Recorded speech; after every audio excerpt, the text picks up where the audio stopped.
চীনের রাজধানী বেইজিংয়ে অনুষ্ঠিত হল পিপলস লিবারেশন আর্মির বহুল আলোচিত সামরিক কুচকাওয়াজ। দ্বিতীয় বিশ্বযুদ্ধের অবসানে জাপানের আত্মসমর্পণের ৮০ বছর পূর্তি উপলক্ষে আয়োজিত এই কুচকাওয়াজে অংশ নেন বিশ্বের শীর্ষ নেতারা।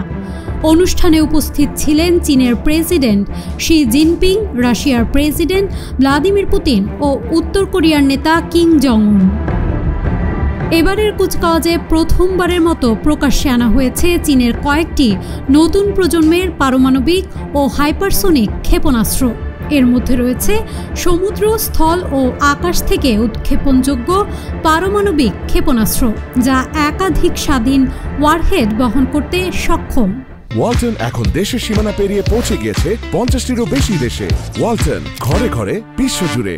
কুচকাওয়াজে জাহাজ বিধ্বংসী হাইপারসোনিক ক্ষেপণাস্ত্র প্রদর্শন করা হয়েছে, যেগুলোকে সকল পরিস্থিতিতে যুদ্ধক্ষম বলে উল্লেখ করেছে চীনের রাষ্ট্রীয় সংবাদ মাধ্যম।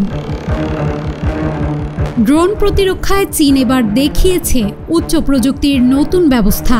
এর মধ্যে ছিল ক্ষেপণাস্ত্র গান, উচ্চ শক্তির লেজার অস্ত্র ও মাইক্রোওয়েভ অস্ত্র, যা ড্রোন হামলা প্রতিরোধে ট্রায়াড সক্ষমতা নিশ্চিত করবে বলে দাবি করেছে পিএলএ। কুচকাওয়াজে আরও প্রদর্শিত হয় নতুন ধরনের ড্রোন, যেগুলো আকাশের পাশাপাশি পানির নিচেও কাজ করতে পারে। ছিল জাহাজ থেকে চালিত মনুষ্যবিহীন হেলিকপ্টার, সাবমেরিন, স্থলভিত্তিক যুদ্ধ জাহাজ এবং মাইন লেয়িং সিস্টেম।